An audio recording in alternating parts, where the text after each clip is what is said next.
Hey, it's Lindsay from Buy, Sell, Love Durham. Pretty excited about today's video. It's on downsizing. Came from a conversation I had with a client recently. If you love these videos, just click subscribe so you don't miss them. They're updated weekly. And the content of these videos comes from working with buyers and sellers every day for the last 39 years. So it's all rich content based that comes from my lived experiences working in real estate. So downsizing. Had a conversation with a client, and they had said to me, once we retire, our only option is to sell our house, which was worth about 1.2 million, no mortgage. They said we can sell our house and rent. That's it. So we just started to discuss the kind of different options that were available, and there's a lot of options, which really opened their eyes to some of the things that could be possible. So number one was they could sell and rent. If that's the case, they put 1.2 million, or actually 1.14 million after expenses in the bank.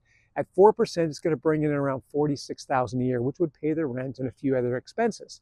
But they also said that, is there any other options that are available? So one of my thoughts was, why not buy a bungalow for 800 grand and with a 2-bedroom accessory apartment that was legal, and they could rent that out.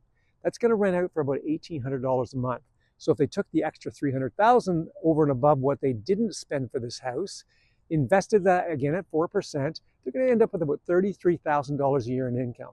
So the next step was to say, okay, if we took that $300,000, could we invest it differently?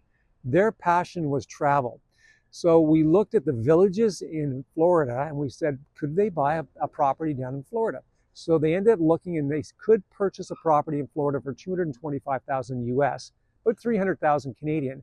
So for no more money out of their bank account, they could buy that property in winter down there while they've got somebody looking after the property up here, the tenants in the basement. At that point, they've got $1,800 a month coming out of that for income. They're down in Florida enjoying the winter. When they came back to Canada, they could rent that place out for $2,000 a month US, which is great. The other option was this.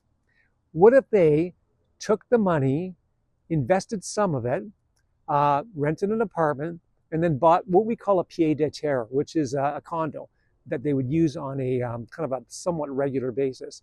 So they looked at a property in Toronto for $600,000. They could buy a condo, and they could live in the condo whenever they wanted. It's only an hour commute from Oshawa, and they could take the GO train in.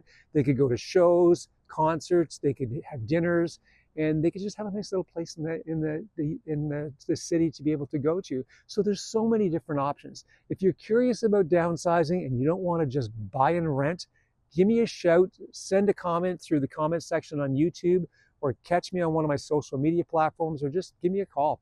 Love to chat with you about it. I'll see you next week in the next video.